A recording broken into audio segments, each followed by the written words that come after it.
verse of the day is Proverbs 13:20, and it says, "Walk with the wise and become wise, associate with fools and get in trouble."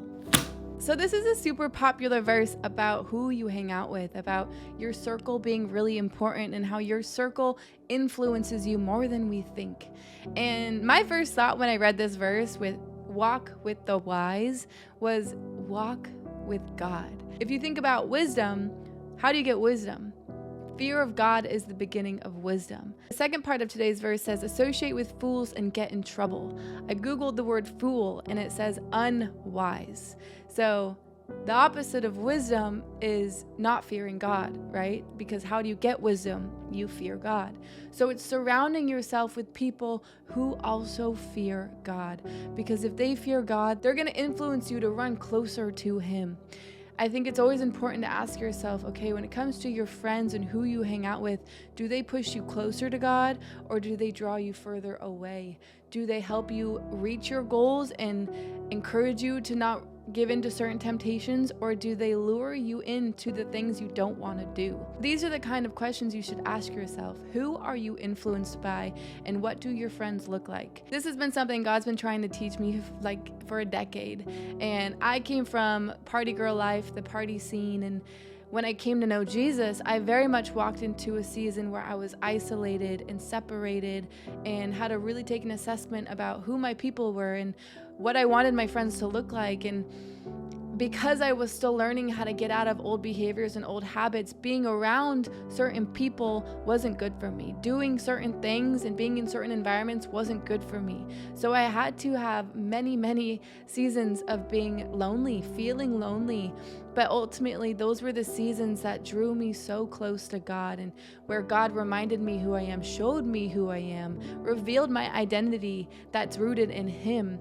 And it's through that I was able to feel okay in those lonely seasons and get through those lonely seasons, and really where my confidence was growing and where God was just preparing me for where He was taking me. So if you're in a lonely season and you're feeling isolated or separated, just know that it's temporary. In the Bible, it says, ask and you shall receive. If you want godly friendships, if you want God-fearing friendships, ask for them.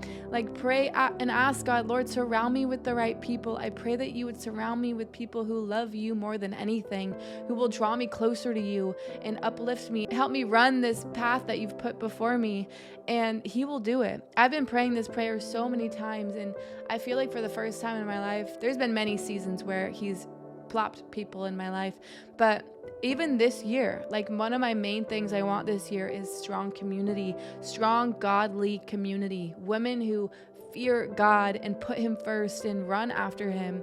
And I kid you not, you guys, I went to this worship night, which was the youth service at my church on Thursday, and I was planning to go alone. And there's been many church things that I've gone alone and left alone, and it's just been fine because it's just how it is. And when you don't know someone, it can be uncomfortable, right? And sometimes it's scary to meet new people or to put yourself out there. So I had this perspective of going alone, but little did I know, God had a whole crew set out for me. Like, I met 5 beautiful girls who are like so fun and my age and running after God, and it's just crazy. So ask and you shall receive. If you're wanting to walk with the wise and you're wanting new people, continue to pray for God to surround you with the right people, and He will. And I also pray, like, Lord, help me to not sabotage anything you're setting up for me, because Lord knows there's been many years where I've sabotaged certain things or discredited certain people just because I was comfortable, right?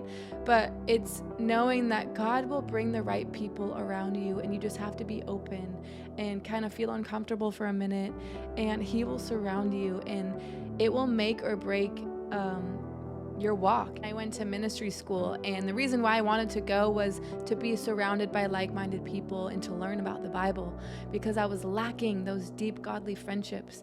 And so going to this school, it ended up revealing to me the power of godly friendships, the power of running with people who fear God, and it changed my entire life. It changed my entire perspective on people and the power that people can play in your life. And we have blind spots, right?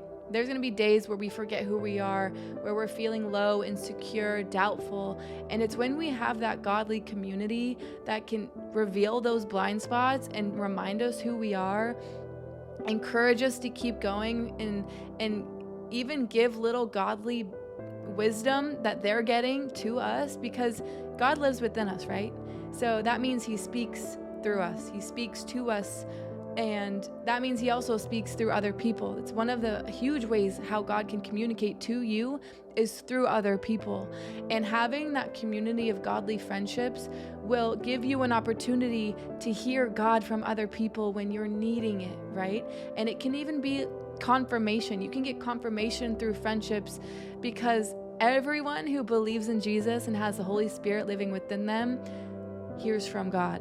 So you just benefit that much more because you're getting different perspectives from different relationships that are also pursuing God. If we're being super honest, when it comes to depth and intimacy in relationship, the only way you can really go as deep as you want to when you're someone who's running after God and wanting to put him first is people who are doing the same. Because if you get all of your advice, wisdom, instruction, guidance, comfort from God and the Holy Spirit, you need to also have people in your life that are getting that from God as well. Another good way to explain it is I'm praying for a husband that puts God first, that loves him more than me. And the reason behind that is so I can trust that he's going to run to God when things aren't good. I can trust that he's going to get counsel from God, and he's going to maintain who he is in God and maintain the love of God in his heart, which is going to help love me the best.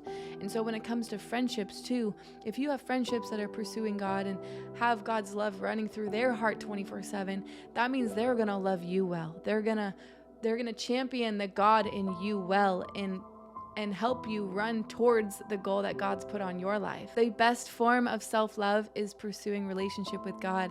So if your friends are doing that, that means they're becoming the best version of them, which means you're surrounding yourself with wisdom. Now, that's not to say that you can't ever hang out with people who don't fear God or don't pursue God. I'm getting dinner with friends that I've known since high school next week, and I love them dearly. There's so many people in my life that I love dearly, but this is such an important piece to the puzzle when you are running after God and following Jesus. It just will make you strong, and it will tap into a new level of confidence in you. So I would challenge you guys to take an assessment. Who are you influenced by? What does your circle look like? Do they push you closer to God, or do they draw you further away? And if it's the latter, then I would start to pray and ask God, Lord, help surround me with the right people.